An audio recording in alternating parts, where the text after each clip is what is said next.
No! That was supposed to be a Namekian secret. Now everybody's gonna make fun of me. Look what you did. It's all your fault, Piccolo. He's right. They are gonna make fun of him.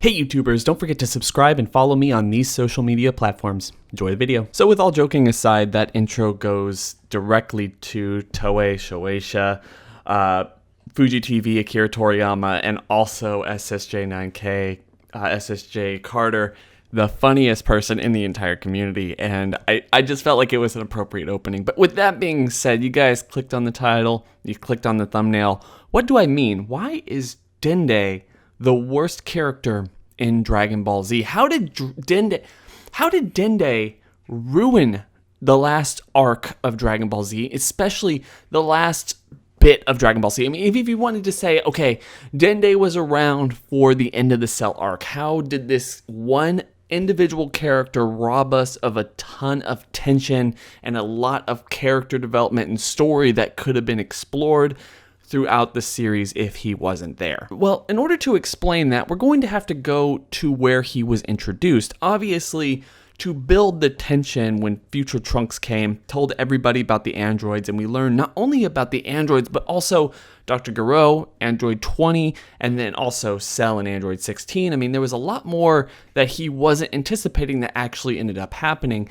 But because he gave everyone the idea of they're coming and everyone was getting prepared for it, they didn't just simply go in and get slaughtered like they did in Trunks' timeline. No, they had a chance to prepare. They had a chance to get stronger in the best possible way. And the one thing they actually did, I think one of the coolest things that they did throughout the entire series, was actually have Piccolo fuse with Kami, have them reach their ultimate potential, something beyond a Super Saiyan at that point, and something that really was the last time that Piccolo was remotely relevant in the entire series. But the extra thing that did was get rid of the Dragon Balls. And without the Dragon Balls, and you felt it there for a couple of minutes, just a couple of chapters in the manga, and also just a couple of episodes in the anime, that, man, we better not screw up anymore. Because this timeline, even though Trunks has changed so much about this timeline, it's the same. In Trunks' timeline, they don't have the Dragon Balls, but it's the same. And then Dende comes in and gives us our Dragon Balls back. I mean, that was obviously on Goku, and that wouldn't have actually happened in Trunks' time because Goku wasn't there, and there was no way that they can get to New Namek because nobody knew where New Namek was.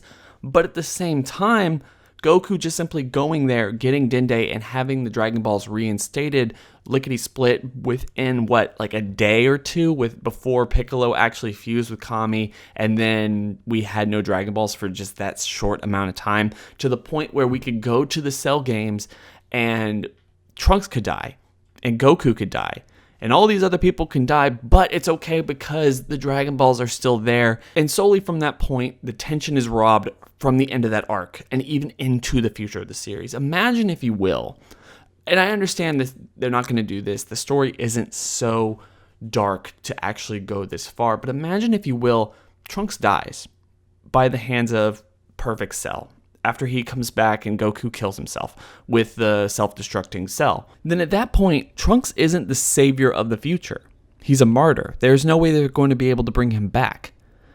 But he went back in time for a specific reason. He wanted to correct the sins of the past and save the past. That's why he came back to begin with. He wanted to help. He realized when he went back into the future after giving Goku the heart medicine that Goku wasn't going to be alive in his timeline. He couldn't fix his timeline. Maybe he could get strong enough to beat the androids, but the people in Universe 7 in the main timeline already had technology that would allow Bulma and everyone else to defeat the androids on their own without Trunks, without the need for shonen manga type of strength and him to just simply go wipe them out. Trunks dies in the present timeline as a martyr, someone who can't be brought back, but someone who believed with all of his conviction that it's the right thing to do. It's the best outcome to make sure that at least one timeline is going to be without fault, without the androids destroying everything. He saved Goku. He died in the process. He can't be wished back, but they can use the time machine to send it back to Bulma, the way to destroy the androids, and the human race actually does it on their own without the needs for Saiyans or anything else like that. But no, when Trunks dies, they bring him back to life. because it's easy. Because the Dragon Balls are there. If there's no Dragon Balls, there's nothing, as Team 4-Star pointed out in their recent adaptation of that part of the story, there's no reason to be sad at that point like everyone is, because Dragon Balls. They can actually go and just completely wish everyone back. There's really no harm or foul. They won the day, and they can actually, even if you can't bring back certain people more than once, they could just wish to go to Namek because that didn't have any limit. We already established that in the Namekian arc. But we have Dragon Balls there. Everything is easier.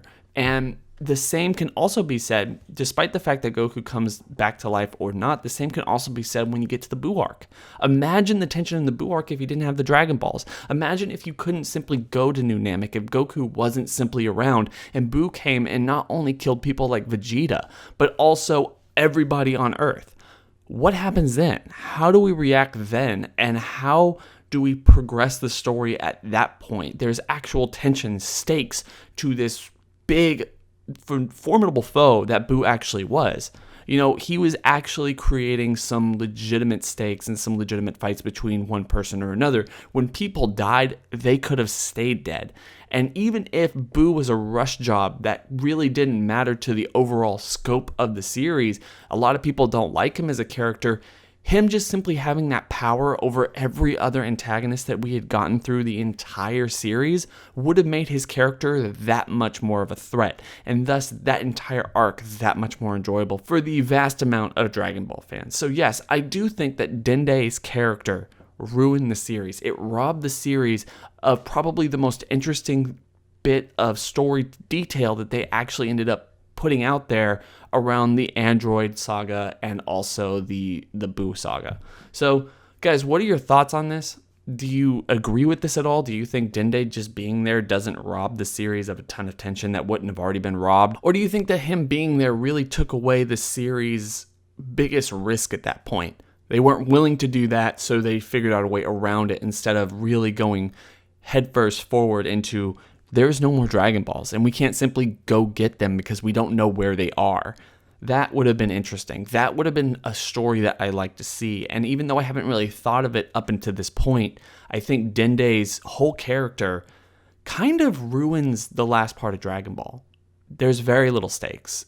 And it's one of the things that if I think they could go back, or if us as fandom could go back, I think it's one of the things we would wish that the series didn't do. But that's just my opinion. I hope everyone has enjoyed the video. Don't forget to like, comment, and subscribe. Hit that bell over by the subscriber button to notify you every single time I upload. It's been real.